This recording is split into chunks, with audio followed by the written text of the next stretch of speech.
Breaking news is that there is a cold war between the youngest president in Africa, Ibrahim Traoré, and the most educated president in Africa, President William Ruto. On this video, I will take you through every detail on what is happening between these two African giants. Many have seen this war, but they haven't taken it serious just because right now ECOWAS has the final say on what is happening on the West African countries. And if you may allow me say this, ECOWAS commissioner has already given a statement that they are ready to invade Niger anytime from now. While on the other hand, a group of locals in Niger's capital, Niamey, have vowed to recruit tens of thousands of volunteers to fight alongside the Nigerian army in defense of their country, against the backdrop of impending Western-backed ECOWAS military intervention. Residents spoke out openly in support of the recruitment, which is already underway, with thousands signing up. Mothers and fathers vow to do whatever they can to support the country's military in what they call the real fight for our freedom. One woman said, "I will pray for our soldiers. I will cook for them. I will give up my children. And if I have to fight, I don't mind. Our country must be free." And this is why I said earlier that the worst kind of war to engage in is one in which the citizens are the army. How do you fight and win this war? If the aim isn't to ignite the entire region and set it on fire, we wouldn't be talking about war here, because I see another Ukraine brewing on the West African coast. But unlike Ukraine, where citizens ran from recruiters and escaped the country rather than volunteer to fight, maybe because they know it's a proxy war, the Nigerians aren't running away. They're staying back to fight and defend their country. And they have support not just from Mali and Burkina Faso, but from places many people will not believe until the actual war starts. Trust me, if this war ever happens, it'll be the biggest thing that's ever happened on the continent of Africa because it holds the key to the liberation of the entire continent. And this is why I think that the African countries on the side of the West must think twice before embarking on this potentially ill-fated voyage.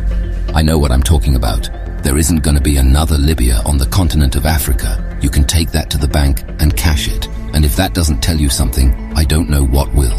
Let's leave that aside and let me dive into the topic of today. What is happening between Ibrahim Traoré and President William Ruto?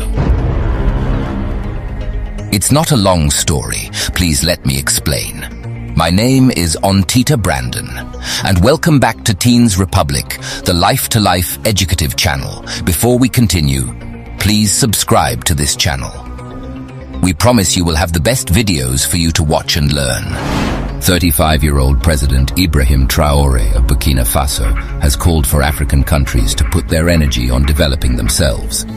In a report that has been shared by a reliable source of information, it has been reported that young president has stated that as long as there is no development in a country, youths will always leave the country in search of greener pastures.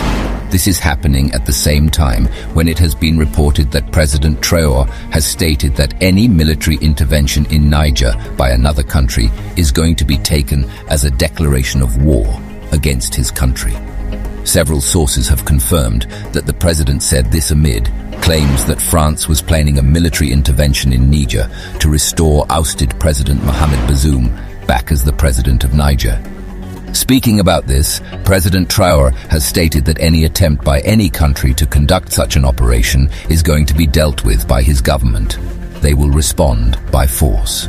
This is happening at the same time when President William Ruto of Kenya has stated that his country, Kenya, is going to support any decision taken by ECOWAS in attempts to restore ousted President Mohamed back to his seat.